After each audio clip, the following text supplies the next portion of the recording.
शुक्रवारच्या सामन्यामध्ये जरा गोष्टी बदललेल्या दिसल्या.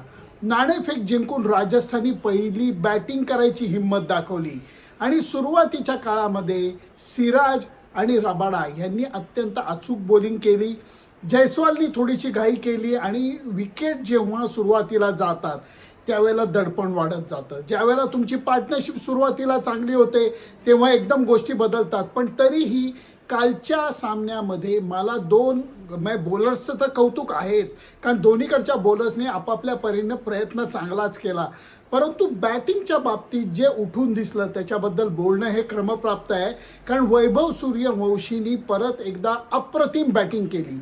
एक लक्षात घ्या, त्याचे अगोदरचे नॉक आणि त्याचा शुक्रवारच्या सामन्यातला नॉक हे खूप वेगळे होते. त्याचं कारण मी तुम्हाला सांगतो.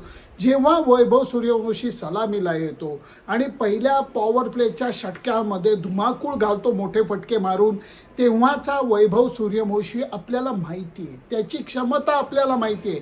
शुक्रवारच्या सामन्यामध्ये परिस्थिती वेगळी होती, कारण समोर वैभव सूर्यवंशीच्या समोर एक एक चांगले फलंदाज आऊट होताना आपल्याला दिसले.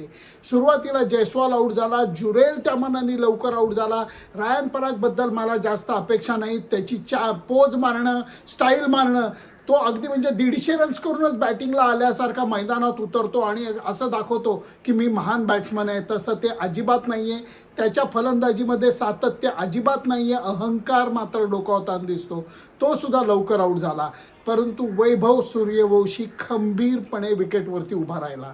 चांगल्या बॉलर्सना त्यांनी तोंड दिलं आणि त्याचबरोबर रन रेटसुद्धा आवाक्यामध्ये ठेवला. म्हणजे काय तर म्हणून त्यांनी एकदम सगळी दरवाजे बंद करून डिफेन्सिव्ह बॅटिंग केली नाही.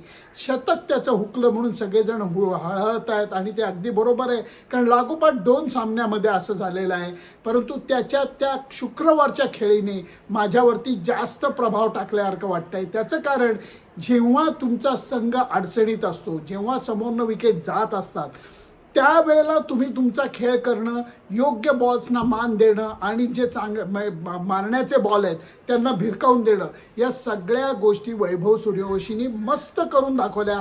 त्यामुळे शुक्रवारचा त्याचा नॉक हा जास्त मला आवडलेला आहे. वेल प्लेड वैभव सूर्यवंशी.